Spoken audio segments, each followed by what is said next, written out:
You're watching News 4 Tucson, live at 3 with Angelique Lazardi and Daniel McFarland. Well, parts of Colorado and New Mexico are under winter storm alerts through Friday. Starting today, the southern Rockies and southern plains are expecting heavy mountain snow and rain. Up to 24 inches of snow is possible in the region, too. The precipitation is welcomed in most of the area, which is facing a drought right now. Meanwhile, Texas could see excessive rainfall, and the system is expected to merge with a storm forming in the Gulf and should impact most of the southeast this weekend as well. And you know, Sean, my grandparents, they live in Panama City, Florida, and every time I talked to them in the last few months, they've said how little rain they've had. So I think a lot of people are happy about that too. Well, also looking at what you just talked about, you know why people come here this time of year to be right here in Tucson. Yeah, as we were talking about before the break, it starts next to us and then moves away from us. So we're like a dome, pretty good. Just kind of stays away. Oh yeah, but for people that enjoy cooler weather, it's certainly going to be great out there, Sean. What we're tracking here for you is going to be cooler temperatures into the next couple days. You're going to see mornings down into the 30s, and don't worry, if you like warmer weather, this weekend is going to be looking at pretty nice. Let's talk a little bit more about the low temperatures out there and really what you're seeing right now. We are still looking at that front passing us by that's causing all that snow, and there is going to be some effects closer to the White Mountains, but overall I do want to talk about how great this weekend is too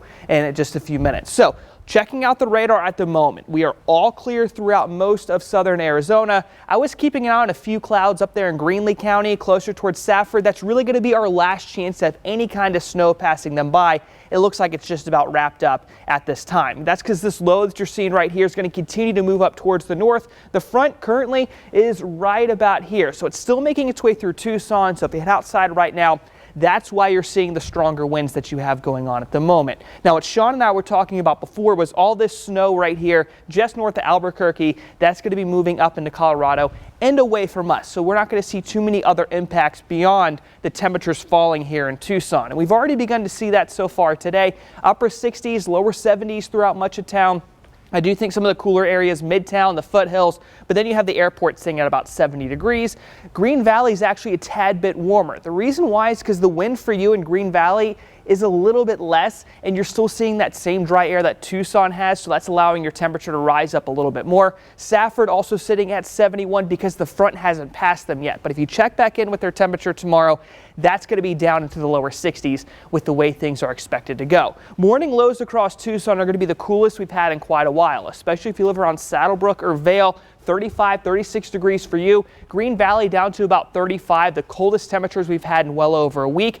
But there's going to be some spots in Cochise County that are that much cooler, and it has a lot to do with the elevation there. Benson, Wilcox, also looking at Douglas and Tombstone, all at the freezing point or even cooler as we get into that time. And our highs tomorrow are going to be a few degrees cooler as well. But this should be, I think, the coolest day we're going to have over the next week, because if you look forward to the weekend right here, 70 on Friday, up to 74 and 76 on Sunday.